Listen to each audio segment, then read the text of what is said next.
السلام علیکم، ہم پڑھ رہے ہیں سورہ عنکبوت آیت نمبر 52 سے۔ اس آیت کا ٹاپک ہے حق کو جھٹلانے والوں کا بدترین انجام۔ اعوذ باللہ من الشیطان الرجیم، بسم اللہ الرحمن الرحیم۔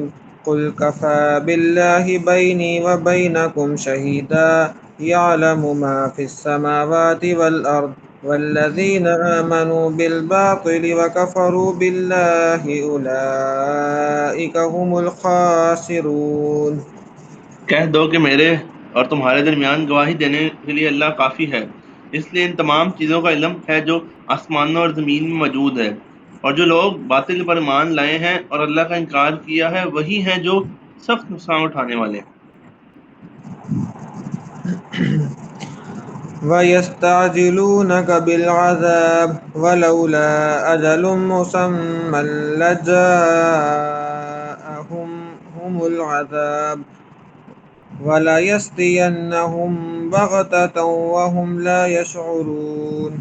اور یہ لوگ تم سے عذاب کی جلدی بچا رہے ہیں، اگر عذاب کا ایک معین وقت نہ ہوتا تو ان پر ضرور عذاب آ جاتا، اور یہ آئے گا ضرور، مگر اتنا اچانک کہ ان کو پتہ بھی نہیں چلے گا۔ يستعجلونك بالعذاب وإن جهنم لمحيطة بالكافرين۔ یہ تم سے عذاب کی جلدی مچا رہے ہیں، اور یقیناً جہنم کافروں کو گھرے میں لے کر دے گی، گھیرے میں لے گھیرے میں لے کر آئے گی۔ يوم يغشاهم العذاب من فوقهم ومن تحت أرجلهم ويقول ذوقوا ما كنتم تعملون۔ اس دن جب عذاب ان پر اوپر سے بھی چھا جائے گا اور ان کے پاؤں کے نیچے سے بھی، اور کہے گا کہ چکھو ان کاموں کا مزہ جو تم کیا کرتے تھے۔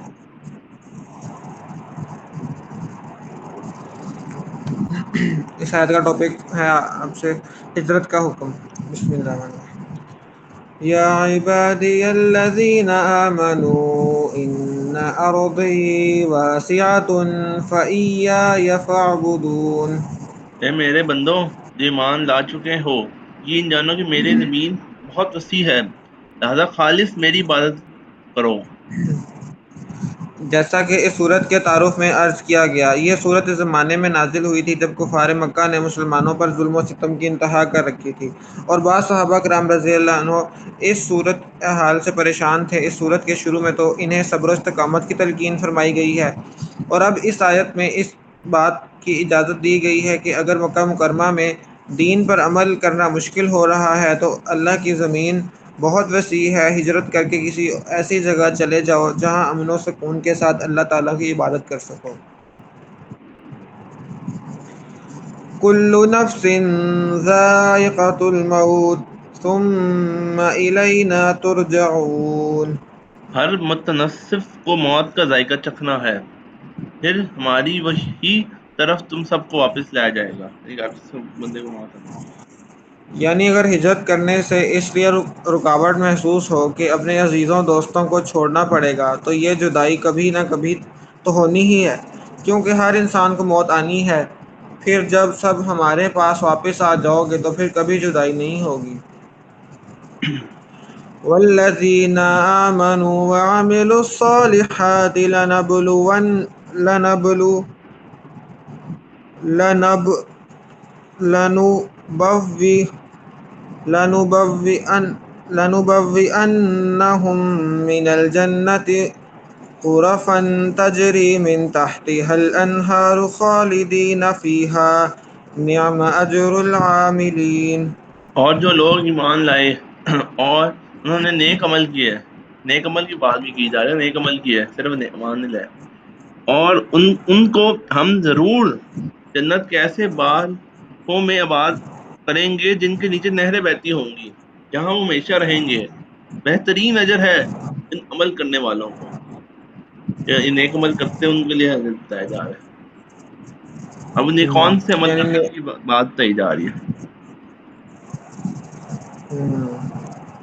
ایمان لانے کے بعد نیک عمل کرنا ضروری ہے، یعنی بسم اللہ الرحمن الرحیم۔ الذين صبروا وعلى ربهم يتوكلون. جنہوں نے صبر سے کام لیا اور جو اپنے پروردگار پر بھروسہ کرتے تھے، یعنی اسے بھروسہ توکل، ہاں توکل کی بات بھی کی جا رہی ہے، اس میں صبر کی بات بھی کی ہے. صبر تین طرح کا ہوتا ہے. ایک صبر اپنے حقوق کا، جو آپ نے کرنے وہ کرو. ایک صبر گناہوں کا، جو گناہوں پہ آپ نے صبر عمل دکھاتے ہو شیطان سے، نفس سے. دوسرا ہوتا ہے صبر مشکلات کا، جب آپ مشکلات ہوتی ہے، کوئی مسئلے آتے ہیں تو آپ اس میں صبر سے اللہ سے مدد مانگتے ہو، توکل کرتے ہو اللہ بہتری کرے گا. یہ بات. وكأين من دابة لا تحمل رزقها الله يرزقها وإياكم وهو السميع العليم. اور کتنے جانور ہیں جو اپنا رزق اٹھائے نہیں پھرتے، اللہ انہیں بھی رزق دیتا ہے، ایسے ہے. اور تمہیں بھی، اور وہی ہے جو ہر بات سنتا ہے، ہر چیز جانتا ہے. یعنی کہ اللہ نے جانوروں کو رزق تمہیں کیسے نہیں دے گا. عدت کرنے میں ایک خوف ہو سکتا تھا کہ یہاں تو ہمارے روزگار کا ایک نظام موجود ہے، کہیں اور جا کر معلوم نہیں کوئی مناسب روزگار ملے گا یا نہیں. اس کا یہ جواب دیا گیا ہے کہ دنیا میں کتنے جانور ایسے ہیں جو اپنا رزق ساتھ لیے نہیں پھرتے، بلکہ وہ جہاں کہیں جاتے ہیں اللہ تعالیٰ وہیں ان کے رزق کا انتظام فرماتا ہے. لہذا جو لوگ اللہ تعالیٰ کے حکم کی اطاعت میں وطن چھوڑیں گے، کیا اللہ تعالیٰ ان کے رزق کا انتظام نہیں فرمائے گا؟ البتہ رزق کی کمی اور زیادتی تمام تر اللہ تعالیٰ کی مشیت اور حکمت پر موقوف ہے. لہذا وہی فیصلہ فرماتا ہے کہ کس کو کس وقت کتنا رزق دینا چاہیے. حق واضح یہ کرنے والی والے دو سوالات. بسم اللہ الرحمن الرحیم. وَلَئِن سَأَلْتَهُم مَّنْ خَلَقَ السَّمَاوَاتِ وَالْأَرْضَ وَسَخَّرَ الشَّمْسَ وَالْقَمَرَ لَيَقُولُنَّ اللَّهُ فَأَنَّىٰ يُؤْفَكُونَ.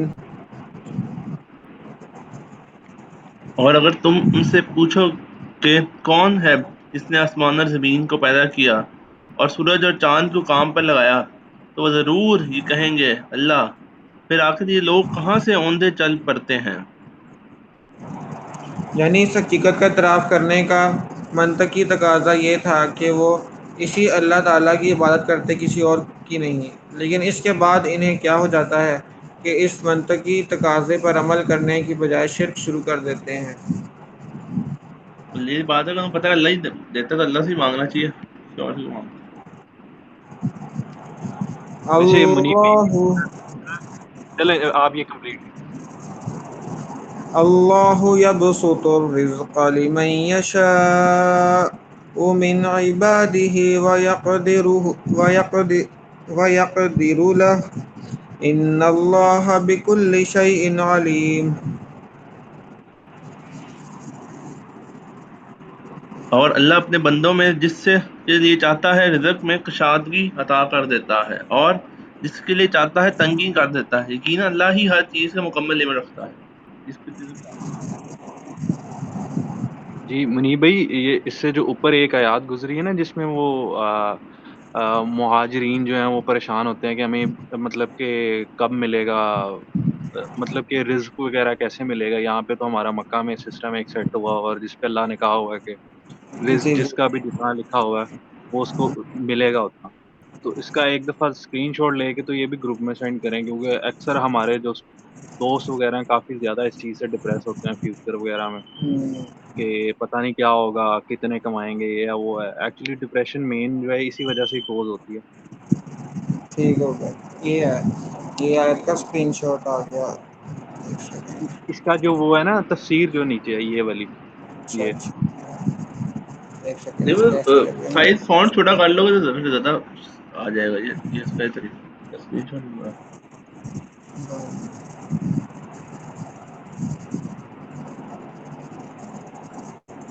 تو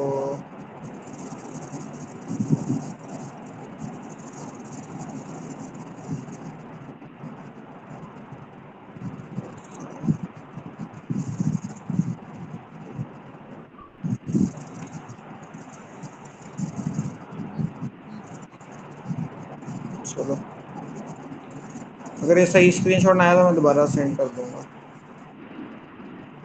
اچھا یہاں سے پڑھنا ہے. ہاں نہیں دوسری تھی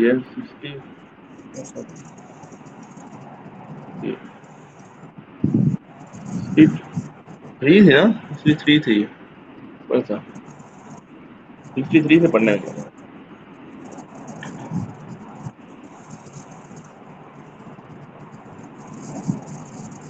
جس کا آپ نے اسکرین شاٹ لیا نا اس کے بعد 2 آیاتیں آپ نے پڑھی تھی. ہاں یہ آ گیا. یہ ایک سیکنڈ.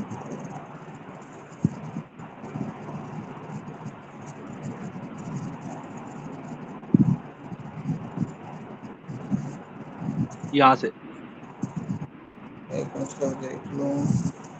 یہ 60 ہے اور 62.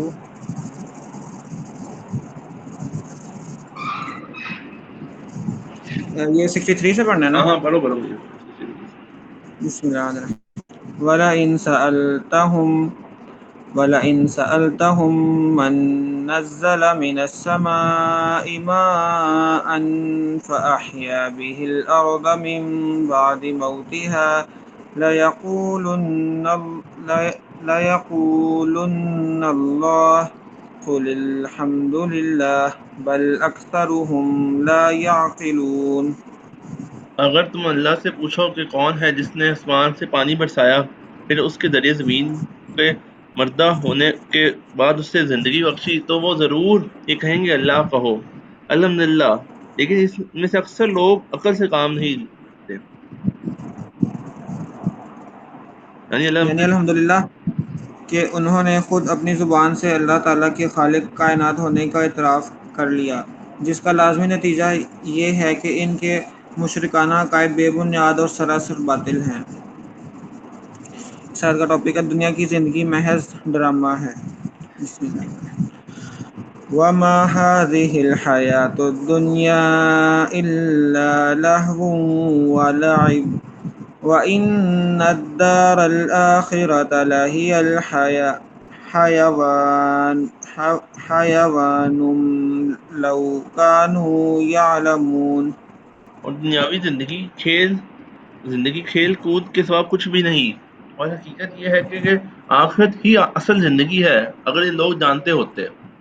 دنیا تو ویسے ہی چل ہی رہی ہے کھیل تماشا، یعنی کہ آخرت زندگی تو آخرت یعنی ہی ہے. جس طرح کھیل کود میں کچھ دیر تو مزہ آتا ہے مگر وہ کوئی پائیدار چیز نہیں ہے، ذرا دیر گزرنے کے بعد سارا تماشا ختم ہو جاتا ہے. اس طرح دنیا کی لذتیں بھی ناپائیدار ہیں اور کچھ ہی عرصے میں سب ختم ہو جائیں گی. اس کے برخلاف آخرت کی زندگی ہمیشہ کے لیے ہے، اس لیے اس کی لذتیں اور نعمتیں سدا بہار ہیں. جیسے اس نہیں. لیے اصل زندگی آخرت ہی کی ہاں ہے. اب اس میں جو مین بات کی جا رہی ہے نا کہ زندگی آخرت کے کمپیرزن میں لوگ نا 60-70 سال کی زندگی کو کافی سمجھتے ہیں، لیکن دنیا جس طرح بنی نا اس حساب سے اگر دیکھا جائے نا صرف جیسے قیامت کا دن 50,000 سال اتنا ہے. دنیا جتنے کتنے اربوں سال لوگ کہتے ہیں. اب میں نے ہمیشہ انسان کی تصور میں جیسے نا انسان جو لفظ ہے ہمیشہ انسان کو سوچ نہیں سکتا سمجھ نہیں سکتا، اس لیے لوگ اس کو نا اپنے زندگی کے حساب سے سمجھتے تھوڑی زندگی آخرت کے ساتھ ٹائم ہے نا لوگ اپنے حساب سے تھوڑا ٹائم 2 منٹ 10 منٹ کچھ دن، وہ آخر کا ٹائم اور طرح کا ہوتا ہے. اس لیے ہمیشہ کا جو کامیابی ہے تو دنیا کو بھیج دیتے ہیں 2 منٹ کی جگہ ایگزامپل پہلے دی تھی ایک بار کہ دن جو ہے 50,000 سال جیتا ہے، اور دنیا کے انسان کی زندگی میں اگر کمپیرزن کریں نا تو 24 گھنٹے کا 2 منٹ ہے صرف. یہ ایگزامپل دیا بالکل ہے. ایسے ہی. بالکل ایک براڈر پرسپیکٹو میں ہم دیکھیں نا، جیسے ہم لوگوں کو مطلب کہ کہتے ہیں کہ یار یہ 3-4 سال پڑھ لو اس کے بعد سکون ہے. کبھی اس طرح سے کبھی نہیں کسی نے کہا کہ یار یہ زندگی میں اتنی عبادت کر لو آگے جا کے سکون ہے، ٹھیک ہے نا. تو وہ اس براڈر پرسپیکٹو میں بھی اگر دیکھیں نا ہم تو یہ بڑا پیارا ایکسپلین کیا گیا اللہ تعالیٰ کی طرف. بالکل. اس آیت کا ٹاپک ہے اللہ تعالیٰ کا کرم بندوں کا ظلم. بسم اللہ الرحمن الرحیم. فَإِذَا رَكِبُوا فِي الْفُلْكِ دَعَوُا اللَّهَ مُخْلِصِينَ لَهُ الدِّينَ فَلَمَّا نَجَّاهُمْ إِلَى الْبَرِّ إِذَا هُمْ يُشْرِكُونَ. چنانچہ جب یہ کشتی سوار ہوتے ہیں تو اللہ کو اس طرح پکارتے ہیں کہ ان کا اطاعت خالص اسی پر ہوتا ہے. پھر جب وہ انہیں بچا کر خشکی پر لے آتے ہیں تو فوراً شرک کرنے لگ جاتے ہیں. مشرکین عرب کا یہ عجیب طریقہ تھا کہ جب سمندر کی موجوں میں گھر کر موت نظر آنے لگتی تو اس وقت انہیں نہ کوئی بت یاد آتا تھا، نہ کوئی دیوتا یا دیوی یا دیوتا. اس وقت وہ مدد کے لیے صرف اور صرف اللہ تعالیٰ ہی کو پکارتے تھے. لیکن جب ڈوبنے سے بچ کر کنارے پہنچ جاتے تھے تو اللہ تعالیٰ کے بجائے پھر انہی بتوں کی عبادت شروع کر دیتے تھے. لیکن یہ تو انسان کی ایگزامپل دی جا رہی ہے کہ انسان مجھ کو اللہ کو بلاتا ہے یار، لیکن اللہ مجھ سے ٹھیک ہے کسی اور سے لگ جاتا ہے اپنی دنیا. ہاں. لِيَكْفُرُوا بِمَا آتَيْنَاهُمْ وَلِيَتَمَعَّ وَلِي وَلِيَتَمَتَّعُوا فَسَوْفَ يَعْلَمُونَ. کر لیں یہ لوگ ناشکری اس نعمت کی جو ہم نے ان کو دی ہے، اور اڑا لیں کچھ مزے. پھر وہ وقت دور نہیں جب انہیں سب کچھ پتہ چل جائے گا. کچھ دیکھیں گے سب کو پتہ چل جائے گا. مزے اڑانا تو. اس رات کا ٹاپک ہے مشرکین مکہ کی ناشکری اور ناانصافی. بسم اللہ الرحمن الرحیم. اولم يروا انا جعلنا حرما آمنا ويتخطف الناس من حولهم افبالباطل يؤمنون وبنعمت الله يكفرون. بھلا کیا انہوں نے یہ نہیں دیکھا کہ ہم نے ان کے شہر کو ایک پرامن حرم بنا دیا، جبکہ ان کے ارد گرد لوگوں کا ہی حال یہ ہے کہ انہیں اچک لیا جاتا ہے، یا پھر بھی یہ باطل پر ایمان لاتے ہیں اور اللہ کی نعمت کی ناشکری کرتے ہیں. پچھلی صورت یعنی سورہ قصص میں گزرا ہے کہ مشرکین مکہ اپنے ایمان نہ لانے کا ایک بہانہ یہ پیش کرتے تھے کہ اگر ہم ایمان لے آئے تو سارا عرب جو اس وقت ہماری عزت کرتا ہے ہمارا مخالف ہو جائے گا اور ہمیں اپنی سرزمین سے نکال کر باہر کرے گا. اس آیت میں اول تو اس بہانے کا جواب ہے کہ اللہ تعالیٰ نے ہی مکہ مکرمہ کو حرم بنا کر اسے اتنا پرامن علاقہ بنا دیا ہے کہ وہاں کوئی قتل و غارت گری کی جرات نہیں کرتا. حالانکہ اس کے ارد گرد اچھے خاصے لوگوں کو دن دہاڑے اچک کر قتل اور لوٹ مار کا نشانہ بنایا جا رہا ہے. لہٰذا جب تمہاری نافرمانی کے باوجود اللہ تعالیٰ نے تمہیں یہ چین کی زندگی دے رکھی ہے تو جب تم اس کے فرمانبردار بن جاؤ گے تو کیا وہ تمہیں اس نعمت سے محروم کر دے گا؟ دوسرے اس آیت نے اس طرف بھی توجہ دلائی کہ مکہ مکرمہ کو کیا کسی بت نے یا دیوتا نے حرم بنا دیا تھا جو تم اس کی عبادت کے پیچھے پڑے ہوئے ہو. یقیناً اس خطے کو یہ تقدس تو اللہ تعالیٰ ہی نے عطا فرمایا ہے. پھر خود سوچ لو کہ عبادت کے لائق کون ہے. وَمَنْ أَظْلَمُ مِمَّنِ افْتَرَىٰ عَلَى اللَّهِ كَذِبًا أَوْ كَذَّبَ بِالْحَقِّ لَمَّا جَاءَهُ أَلَيْسَ فِي جَهَنَّمَ مَثْوًى لِّلْكَافِرِينَ. اور اس شخص سے بڑا ظالم کون ہوگا جو اللہ پر بہتان باندھے کہ جب اس کے پاس حق کی بات پہنچے تو وہ اسے جھٹلائے. کیا جہنم میں ایسے کافروں کا ٹھکانہ نہیں ہوگا؟ والذین جاہدوا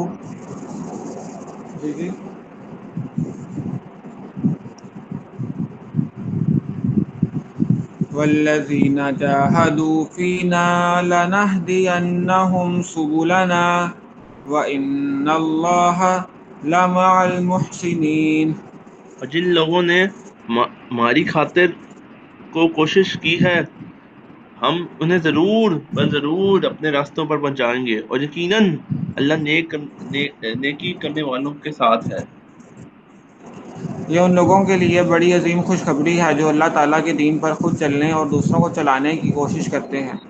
جب تک انسان اس راستے میں کوشش جاری رکھے اور مایوس ہو کر نہ بیٹھ جائے، اللہ تعالیٰ کا وعدہ ہے کہ وہ اس کی ضرور مدد فرما کر ضرور منزل تک پہنچا دیں گے. لہذا راستے کی مشکلات سے ہار مان کر بیٹھنے کے بجائے نئے عزم و ہمت کے ساتھ کی کوشش ہمیشہ جاری رہنی چاہیے. اللہ تعالیٰ ہم سب کو اس کی مکمل توفیق عطا فرمائے. آمین. آمین. یہ امپورٹنٹ بتائی جا رہی ہے کہ نیک کرتا ہے اللہ میرا ضرور کرے گا.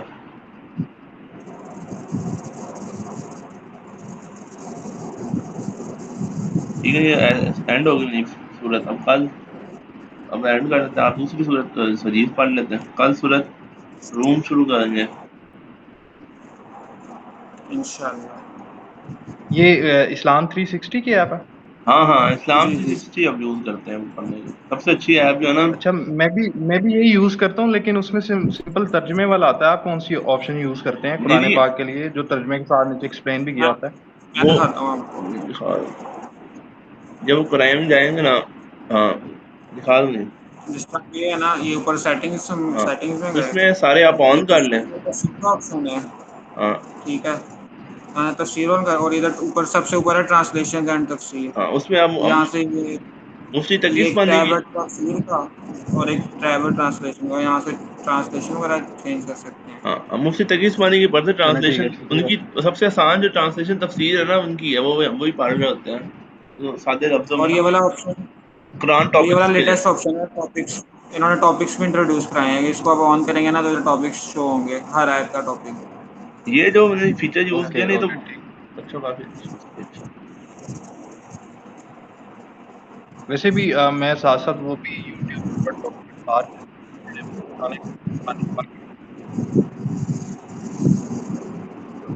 دوبارہ بتانا کیا کہہ رہے تھے؟ آواز نہیں آئی. میں کہہ رہا ہوں، میں تو ایکچولی ساتھ ساتھ کے لیکچر ہے بہت زیادہ.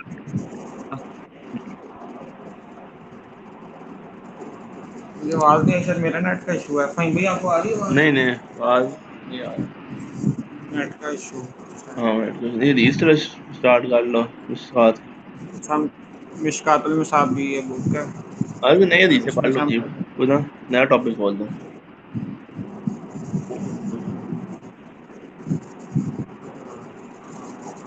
مجھے جانا ہے تو اللہ حافظ. چلیں ٹھیک ہے. اوکے اللہ حافظ.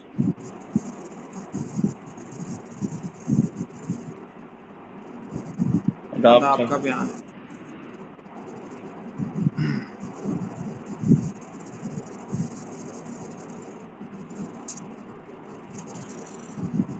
حضرت ابو امامہ رضی اللہ عنہ بیان کرتے ہیں، رسول اللہ صلی اللہ علیہ وسلم نے فرمایا، سلام میں پہل کرنے والا شخص اللہ کا سب سے زیادہ قریبی ہے. رسول اللہ صلی اللہ علیہ وسلم نے فرمایا، سلام میں پہل کرنے والا شخص اللہ کا سب سے زیادہ قریبی ہے.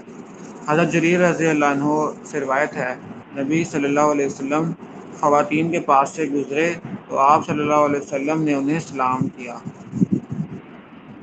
حضرت جریر رضی اللہ عنہ سے روایت ہے کہ نبی صلی اللہ علیہ وسلم خواتین کے پاس سے گزرے تو آپ صلی اللہ علیہ وسلم نے انہیں سلام کیا. حضرت علی بن ابی طالب رضی اللہ عنہ بیان کرتے ہیں، جب لوگوں کی جماعت کا گزر ہو تو ان کی طرف سے ایک آدمی کا سلام کرنا کافی ہے، اور جو بیٹھے ہوئے ہیں ان کی طرف سے ایک آدمی کا جواب دینا کافی ہے. بیہقی نے شعب الایمان میں اسے مرفوع روایت کیا ہے. ابو داؤد نے اس حدیث کو روایت کرنے کے بعد کہا کہ حسن بن علی اسے مرفوع روایت کیا ہے، اور وہ سب ابو داؤد کے استاد ہیں. حدیث ہے کہ جب لوگوں کی جماعت کا گزر ہو تو ان کی طرف سے ایک آدمی کا سلام کرنا کافی ہے، اور جو بیٹھے ہوئے ہیں ان کی طرف سے ایک آدمی کا جواب دینا کافی ہے.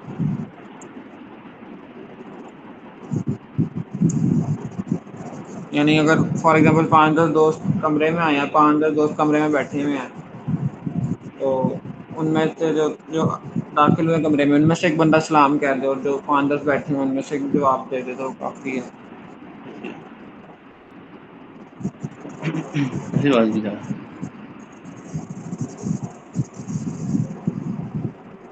حضرت زید بن ثابت رضی اللہ عنہ بیان کرتے ہیں، رسول اللہ صلی اللہ علیہ وسلم نے مجھے حکم فرمایا کہ میں سریانی زبان سیکھوں. ایک دوسرے روایت میں ہے کہ آپ صلی اللہ علیہ وسلم نے فرمایا کہ میں یہودیوں کی کتاب سیکھوں، اور فرمایا مجھے یہود کی کتابت کا اندیشہ ہے. زید بن ثابت رضی اللہ عنہ نے کہا، میں نے نصف ماہ سے پہلے ہی ان کی زبان سیکھ لی.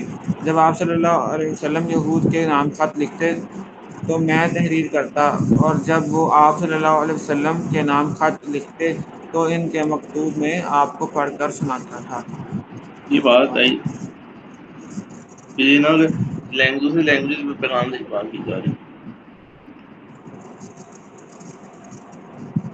حضرت ابو ہریرہ رضی اللہ عنہ نبی صلی اللہ علیہ وسلم سے روایت کرتے ہیں، آپ صلی اللہ علیہ وسلم نے فرمایا، جب تم میں سے کوئی مجلس میں آئے تو وہ سلام کرے، پھر اگر وہ بیٹھنا چاہے تو بیٹھ جائے، اور جب وہاں سے اٹھے تو وہ سلام کرے. پہلا سلام دوسرے سلام سے زیادہ حق نہیں رکھتا. یعنی اگر آپ 5-10 دوستوں میں کھڑے ہیں اور آپ آئے ہیں تو بھی سلام کریں، جب ان سے لیو کریں تب بھی سلام کریں، ایسے دم دبا کے غائب نہ ہو جائیں، پتہ نہ چلے. اب مجھے پڑھ رہے نا ہدایت میں ایمان جس نے مان لایا اور نیک عمل کیے. اب جو ہے نا عمل، ہاں اس میں عمل کا لفظ جو ہے نا لوگوں نے اس کو بڑا چھوٹا سمجھا کہ عمل کا مطلب ہے بس کوئی بھی کر دی واہ کر لیے. لوگوں نے عمل کی ڈیفینیشن بہت چھوٹی اپنے ساتھ چھوٹی رکھی ہوئی ہے. عمل کیا ہے؟ نیک عمل. لوگوں کو پوچھا کہ نیک عمل کیا، لوگ دے چڑھا دو یہ کر دو. لوگوں نے عمل جسے سمجھا ہوا ہے. اسلام میں عمل کی ڈیفینیشن ہے کہ نیک کام کرنا. عمل کو بہت فوکس کیا ہے. مجھے تعلیم بیان کی بار کہتے ہیں کہ لوگ عمل کو فوکس نہیں کرتے، باقی چیز میں زیادہ فوکس کرتے ہیں. جیسے ایگزامپل ہے کہ ماں باپ، جیسے ماں باپ بہت زیادہ تو لوگ نا دعائیں کرتے ہیں، خالے صاحب کی دو دعائیں زیادہ کرائی. کوئی بھی جنت میں یار لوگ دعائیں کریں گے، لیکن لوگ عمل کرو کو زیادہ فائدہ ہے. رینڈ کر دوں آخری حدیث پر کینڈ کر دوں.